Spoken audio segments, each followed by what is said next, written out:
The Day of the Dog by Anderson Horn. They came home from a strange journey, and heroes they might have been, a little dog and a man. Carol stared glumly at the ship-to-shore transmitter. "I hate being out here in the middle of the Caribbean with no radio communication. Can't you fix it?" "This is a year for sunspots, and transmission usually gets impossible around dusk," Bill explained. "It will be all right in the morning. If you want to listen to the radio, you can use the portable radio directional finder. That always works." "I want to catch the 5 o'clock news and hear the latest on our satellite," Carol replied. She went to the RDF and switched it on to the standard broadcast channel. "Anyhow, I'd feel better if we could put out a signal. The way we're limping along with the water in our gas is no fun.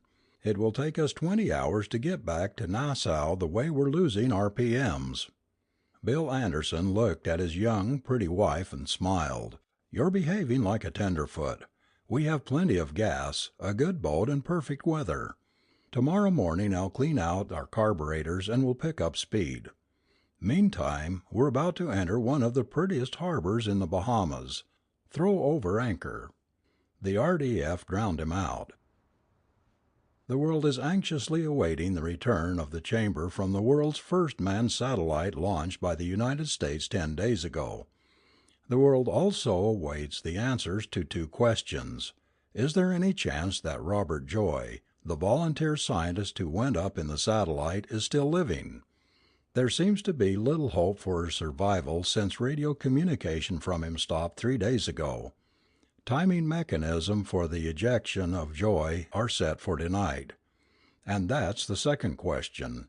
Will the satellite, still in its orbit, eject the chamber containing Joy? Will it eject the chamber as scheduled, and will the chamber arrive at Earth at the designated place? There are so many ifs to this project which is shrouded in secrecy. The President himself has assured us of a free flow of news once the chamber has been recovered, and this station will be standing by to bring you a full report. Carol switched the radio off. "Do you think he's still alive?" She suppressed a shudder. "God! Think of a human being up there in that thing." "Well, the dog lived for several days. It was just a question of getting it back, which the Russians couldn't do. I don't know about Joy. He sounded real cheerful and healthy until his broadcast stopped." Bill peered into the fading twilight. "Come on now, let's put our minds to getting the hook over." They concentrated on the tricky entrance to the lee side of Little Harbor Key. It meant finding and passing a treacherous coral head north of the adjoining frozen key. Little Harbor Key was midway in the chain of the Berry Islands, which stretched to the north like beads in a necklace. "There's the cove," called Carol. About a mile of coastline ahead was the small native settlement. Once the center of a thriving sponge industry, the island was now practically deserted. A handful of cottages, a pile of conch shells on the beach, and 2 fishing smacks gave evidence of a remaining, though sparse, population. Dusk was rapidly approaching, and Carol strained her eyes against the failing light. Bill heard her call his name, and saw her pointing, not ahead to their anchorage, but amidships and toward the sky. He turned his eyes to where she was indicating and saw a dullish object in the sky, some 1,000 feet up. The object seemed to be falling leisurely towards Earth. "What in the world is that?" asked Bill. "It's not a bird, that's for sure." The object seemed to be parachuting, not free-falling. The breezes were blowing it towards the island. Before they could study it further, it was lost in the lowering dusk and darkness of the shoreline. "Looks like a ball on a parachute," Bill finally said. However, the business at hand was to make secure the 7 seas, and together they spent the next quarter hour anchoring. After setting the hook securely, Carol and Bill donned swimsuits, dove overboard and swam lazily the 300 yards into shore. "Let's try to find that thing we saw. It shouldn't be too far from here," said Carol, the moment they hit the beach. They climbed inland on the rocky island. Little green lizards scooted underfoot and vines scratched at their ankles. Bill was leading, when suddenly he called, "Carol, I see something up ahead." "There's something lying on the ground." He hurried toward what he had seen. The dying sun reflected on a luminescent bolt of cloth, somewhat like a spun aluminum fabric. Thin wires were entangling in it, and about 10 feet away lay 3 fragments of what appeared to have been a dull metal box. Carol knelt at the closest piece, evidently a corner of the box. It was lined with wiring and tubes. "It looks like electronic equipment," decided Carol, peering intently at the strange piece. Bill had approached the second and largest fragment. He carefully turned it over. It was filled with black and yellow fur. "Oh, no!" he cried, knowing in a flash, yet denying it in his mind at the same time. Stunned, he stared at the perky ears, the dull staring and unseeing eyes, the leather thongs that held the head and body of a dog to the metal encasement. Carol saw it the next instant. "It's some horrible joke!" she gasped. "It couldn't be the second Russian satellite. It couldn't be Mutnik. My God, no, it couldn't be!" Bill kept staring, his thoughts racing. There were rumors of an ejection chamber for Mutnik, but they had been denied by the Russians.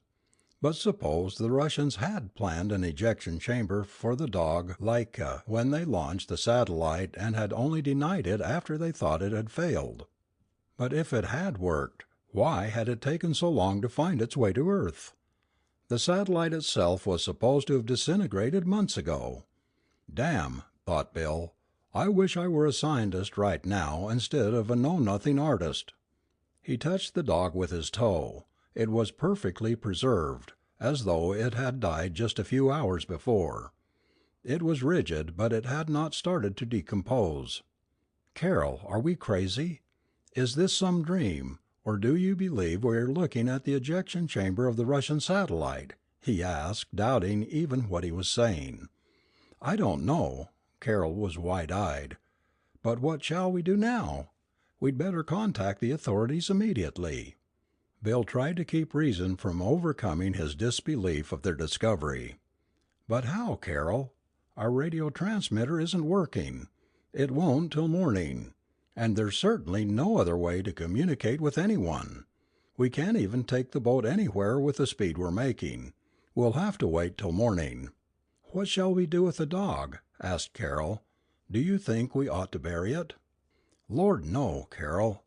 The body of the dog will be extremely valuable to science. We've got to get someone here as quickly as possible." Bill was trying to steady his nerves. "Let's go back and try to raise someone on the radio. Let's try again. It may work," called Carol, running in the direction of the boat. Bill followed her.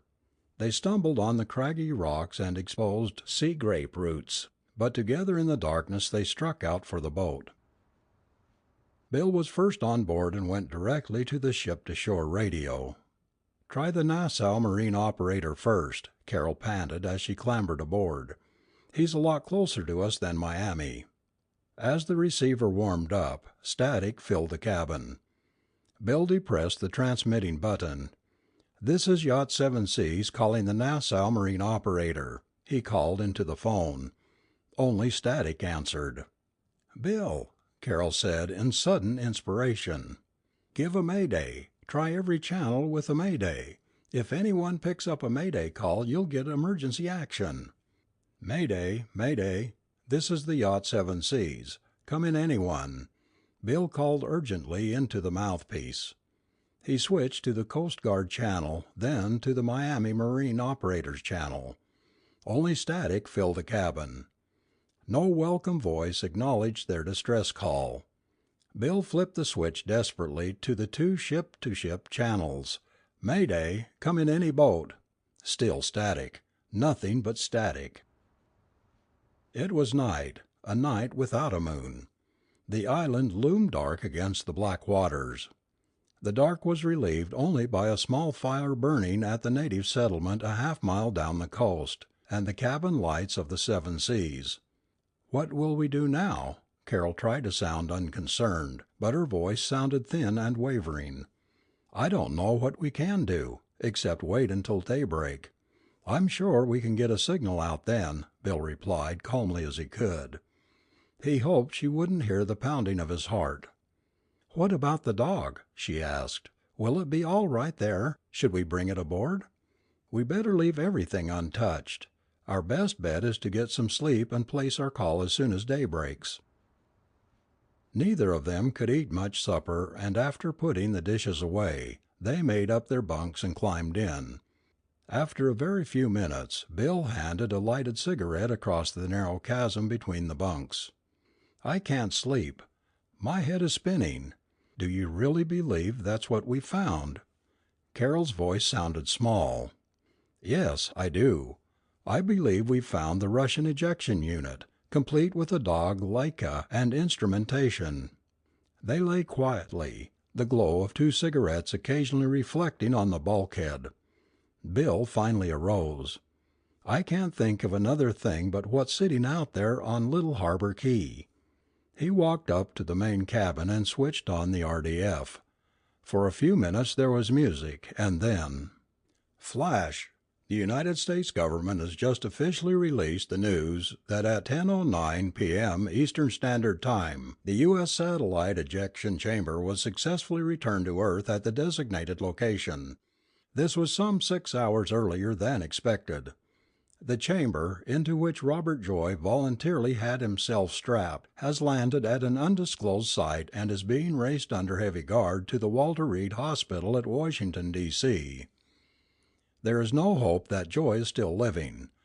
Word has just been released by Dr. James R. Killian that instruments measuring Joy's pulse rate indicated 3 days ago that all Joy's bodily processes ceased to function at that time. We repeat, all hope of the survival of Robert Joy is now abandoned as the result of scientific data just released by Dr. Killian.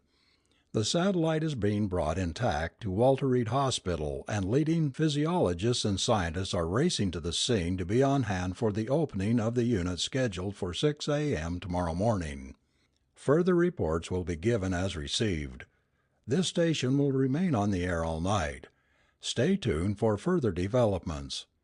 We repeat, the U.S. satellite's ejection chamber, containing the first human being ever to go into space, has been successfully returned to Earth as predicted, though all hope has been abandoned for the survival of Robert Joy, the man in the moon. The chamber will be open for scientific study tomorrow morning. Stay tuned for further news. Bill turned down the music that ensued and returned to his bunk. "You heard that, Carol?" He knew she wasn't asleep. "Yes, and it makes this whole thing that we've found seem more plausible. I've been lying here trying to make myself believe it's some sort of dream, but it isn't. If we could only—" Carol's voice faded softly into the night. "There was absolutely nothing they could do. Nothing but lie there and smoke and pretend to sleep." They didn't talk much, and keenly felt the terrible frustration of their enforced silence on the ship to shore. They heard several more news reports and several analyses of the news, but nothing new was added throughout the night. The radio only reiterated that the ejection unit had been recovered, that hope had faded for Joy's survival, and that the chamber was to be opened in the morning as soon as scientists had convened in Washington. Dawn, long in coming, broke about 4:30. With the lifting dark, the sunspots which interfered with the radio reception miraculously lifted also. Bill and Carol sat next to the ship to shore and turned it on. This time they heard the reassuring hum of the transmitter, not drowned out by the awful static of the night before. Bill switched to the Coast Guard channel. "Mayday, Mayday. This is 7 Seas calling the United States Coast Guard. Come in, please." And a voice, almost miraculously, answered, "This is the U.S. Coast Guard. Come in, 7 Seas. What is your position? Come in, 7 Seas. This is the yacht 7 Seas back to the Coast Guard. We are located at the Berry Islands at Little Harbor Key. We want to report the discovery of what we believe to be the second Russian satellite." This is the Coast Guard to the Seven Seas. Do we read you correctly? Are you reporting discovery of the Russian satellite? Please clarify. Over." A stern voice crackled through the speaker. "Last evening on entering the harbor here we saw an object fall to the ground. On inspection it was a metal box which was broken apart on impact. In it are electronic equipment and the body of a small dog. Over." Bill tried to be calm and succinct. "Coast Guard to Seven Seas. Is your boat in distress? Over." "No, no. Did you read me about the Russian satellite?" asked Bill, impatience in his voice. "Will you state your name and address? Will you state the master's full name and the call letters and registration of your craft?" "Over," crackled the voice from the speaker. "Oh, my Lord, we're not going to have red tape at a time like this, are we?" Carroll asked exasperatedly. "This is Bill Anderson of Fort Lauderdale, owner and skipper. Our call letters are William George 3176, Coast Guard registration number 235465483. What are your instructions regarding dog satellite? Please stand by." Bill and Carroll stared at each other while the voice on the radio was silent. "This is the United States Coast Guard calling the yacht Seven Seas. Seven Seas standing by. We wish to remind you that it is illegal and punishable by a fine or imprisonment to issue false reports to the Coast Guard. We are investigating your report and wish you to stand by." "Investigating our report?" Bill fairly shouted into the phone. "Good God, man, the thing to investigate is here, lying in 3 pieces on the middle of Little Harbor Key. This is no joke." Despite the emotion in Bill's voice, the answer came back routine and cold. "Please stand by. We will call you. Do not, we repeat, do not make further contact anywhere. Please stand by. Coast Guard standing by with Seven Seas." "Seven Seas standing by," shouted Bill, almost apoplectic, his face reddening in anger. "Now what? It looks like they're going to take their time in believing us." "At least until they find out who we are and if we're really here," said Carroll. Bill paced the deck in frustration. Suddenly he decided, "Carroll, you stick with the radio. I'm going ashore again and take another look at our Mutnik. It seems so incredible I'm not even sure of what I saw last night." "Once they believe us they'll want to know as much about it as we can tell them." Bill hurriedly put on his swimsuit and heard Carroll shout as he dove overboard, "Hurry back, Bill.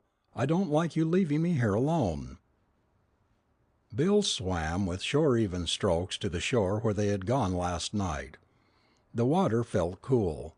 It soothed his nerves, which jangled in the excitement of the discovery and in the anger of the disbelieving authorities.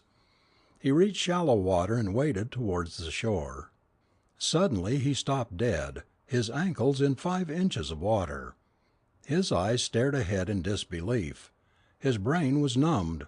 Only his eyes were alive, staring, wide in horror. Finally his brain pieced together the image that his vision sent to it. Pieced it together but made no comprehension of it. His brain told him that there was a blanket of fur laying unevenly 20 feet back from the shoreline. A blanket of yellow and black fur, covering the earth, covering mangrove roots, fitted neatly around the bent palm tree trunks, lying over the rocks that had cut his feet last night, smothering, suffocating, hugging the earth. Bill shut his eyes, and still the vision kept shooting to his brain. All yellow and black and fuzzy, with trees or tall mangrove bush or sea grapevine sticking up here and there. He opened his eyes and wanted to run, for the scene was still there. It hadn't disappeared as a nightmare disappears when you wake up. Thick yellow and black fur lay on the ground like dirty snow, covering everything low, hugging the base of taller things. Run, his mind told him, yet he stood rooted to the spot, staring at the carpet of fur near him. It was only 10 feet away. 10 feet? His every muscle jumped. The lock that had held his muscles and brain in a tight vise gave loose and a flood of realization hit him. "It's moving," he realized in horror. "It's growing." As he watched, slowly, slowly, As the petals of a morning glory unfold before the eye, the yellow and black fur carpet stretched itself in ever-increasing perimeter. Saw it approach a rock near the beach. The mind, when confronted with a huge shock, somehow concentrates itself on a small detail. Perhaps it tries to absorb itself in a small thing because the whole thing is too great to comprehend all at once. So with Bill's mind. He saw the yellow and black fur grow toward the rock. It seemed to ooze around it and then up and over the top of it. Bill saw, when it reached the top of the rock, that it dropped a spiny tendril into the ground. Like a root, the tendril buried itself into the earth below the jutting rock, and slowly the rock was covered with the growing fur. Bill's thoughts sped ahead of his reason. The dog, growing like a plant. Its hide covering the ground, putting out roots, suffocating everything, smothering everything, growing. With almost superhuman effort, he turned his back on the awful sight and swam desperately out to the seven seas. "Bill, what's happened?" cried Carol when she saw his white and terrified face. "Carol, the dog! It must have had some cosmic reaction to its cellular structure, some cancerous reaction. When the chamber broke open and the cells were exposed to our atmosphere again, it started some action, started to grow, doesn't stop growing. It's horrible." Bill's words were disjointed and hysterical. Carol stared at him. "Bill, what are you saying?" Bill pointed mutely to the shore. Carol rushed to the cockpit. She stared at the island. She ran back to the cabin where Bill was sitting, holding his head in his hands. She grabbed the binoculars from the bookshelf and turned them to the island. "Bill, oh no! The whole island looks as though it's covered with fur!" she screamed. Bill grabbed the binoculars and ranged the island with them. A quarter of a mile down he could see small figures in the water, floundering around, climbing aboard the two fishing smacks. All around, the black and yellow mounds of fur carpeted the pretty green island with a soft rug of yellow and black. "Get the Coast Guard, Carol." "They called back while you were gone. They're sending a plane over immediately." "Call them, Carol," Bill shouted at her. "Don't you realize what this could mean? Don't you realize that something, only God knows what, has happened to the cellular structure of this animal, has turned it into a voracious plant-like thing that seems to grow and grow once it hits our atmosphere? Don't you realize that today they're going to open that satellite, that other one in Washington? Suppose this is what happens when living tissue is exposed to cosmic rays, or whatever's up there. Don't you see what could happen?" Bill was hoarse from fright and shouting. "Smother everything, grow and smother." Carol was at the ship to shore. "What time is it, Carol?" "I don't know. 5:30, I guess." "They plan to open the ejection chamber at 6. We've got to tell them what happened here before they open it. Hurry with the damned Coast Guard." "Mayday, mayday! Coast Guard, come in. This is the Seven Seas. Come in and hurry. Coast Guard to the Seven Seas, come in." Bill grabbed the phone. "Listen carefully," he said in a quiet, determined voice. "This is God's own truth. I repeat, this is God's own truth. The remains of the dog we discovered last night have started to grow. It's growing as we look at it. It has covered the entire island as far as we can see, with fur. Stinking yellow and black fur. We've got to get word to Washington before they open up the satellite. The same thing could happen there. Do you understand? I must get in touch with Washington immediately." There was no mistaking the urgency and near panic in Bill's voice. The Coast Guard returned with, "We understand you, Seven Seas. We will clear a line directly to Dr. Killian in Washington. Stand by." With his hand shaking, Bill turned on the standard broadcast band of the portable RDF. A voice cut in. "Latest reports from Walter Reed General Hospital, where the first human-manned satellite ejection chamber has just been opened. All leading physiologists and physicists were assembled at the hospital by midnight last night, and plans to open the ejection chamber at 6 a.m. this morning were moved up. The chamber was opened at 4 a.m. Eastern Standard Time today. Our first report confirmed that volunteer moon traveler, the man in the moon, Robert Joy, was no longer alive. Hope had been abandoned for him some 80 hours previous, when recording instruments on his body processes indicated no reactions. Of scientific curiosity is the fact that though dead for more than 3 days, his body is in a perfect state of preservation. Flash, we interrupt this special newscast for a late bulletin. The body of Robert Joy has begun to shoot out unexplained appendages, like rapidly growing cancerous growths. His integument appears to be enlarging, growing away from his body. "Hello, Seven Seas," broke in the ship to shore. "We are still trying to locate Dr. Killian."